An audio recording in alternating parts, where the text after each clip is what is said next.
2016年7月5号，军事评论员宋忠平在微博上发布了一张照片，内容呢是中国海军司令员吴胜利上将正在给海军少将、中国工程院院士马伟明打伞。宋忠平同时配文说呢，这个场景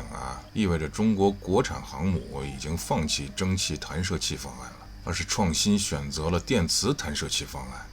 这张照片呢，本身是在2016年6月27号到29号拍摄的。当时呢，是海军在武汉工程大学举行的创新驱动发展主题实践活动会期间。你甭管这位宋先生是因为照片里所传递出的高层对科技人才的尊重，对电磁弹射技术的重视，还是他自己就是有内部消息。总而言之呢，我们现在知道人家就是说对了。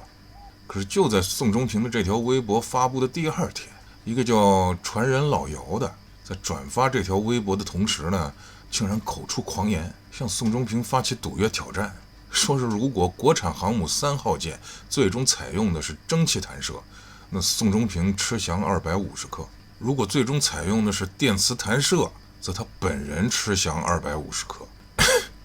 那当时呢，这事儿闹得并不大。16年，军事内容还是在微博上直触遍地的环境，你贬损一下自家的军事力量，司空见惯，算不得什么惊天暴论。反过来，我们可怜的军迷们呢，都只能忍气吞声。你一时半会儿找不出什么扎实有力的反驳依据顶多是默默的把这家伙的言论截图保存起来，想着有生之年能不能派上点用处。可是万万没想到时隔9年，2025年9月22号，海军正式宣布歼 15T、歼35和空警6003型舰载机已经在福建舰上成功完成电磁弹射起飞和着舰训练了。这耳光抽的是真响啊！还记得16年那事儿的微博网友一下就嗨起来了。当年是皮子子把姓姚的那段嚣张发言截下来的图，大家伙是疯狂艾特个这狗屁啊！我真的是深深体会到了什么叫做人人得而诛之。每个人都口径一致，250克是不够了，利息不要通货膨胀不算怎么着也得300克打底那家伙憋了半天了，发了条微博说，当年宋忠平没搭理他，也就意味着没接这个赌约，所以呢，他就用不着称好斤两，摆好碗筷，吞下这坨足足半斤有余的珍馐美味了。那生怕事儿闹得不够大的微博网友能放过他吗？正准备往赖账这个方向继续逼宫呢，竟然发现他在评论区里又说了这么一段话。我是连念都不敢念出来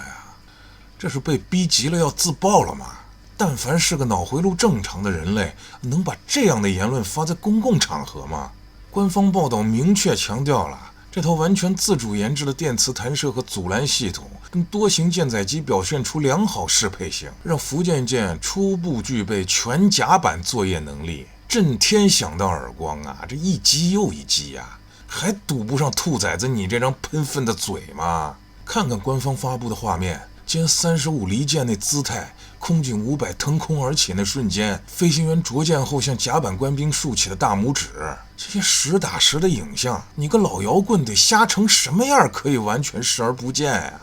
人家军事专家张军社解读说，3型机成功弹射意味着福建舰已经具备了基本的作战能力，航母5件套的完备已经让它跻身世界最先进的航母行列了。还有福建舰在9月初刚刚穿越台湾海峡，去到南海试验训练，用实际行动展示了它跨海区远海机动作战的能力。这是什么设备布置受影响的航母能做到的吗？那别干有我不好拖老吧，你别叫什么传人老姚了，叫传谣老人吧。从2016年到2025年，咱们的航母事业实现了从滑跃到弹射的巨大进步，可就是有姓姚的这种烂货还在原地打滚，用造谣这种低级下贱的行为来蛊惑人心，这本质上是对无数科研人员和海军官兵辛勤付出的亵渎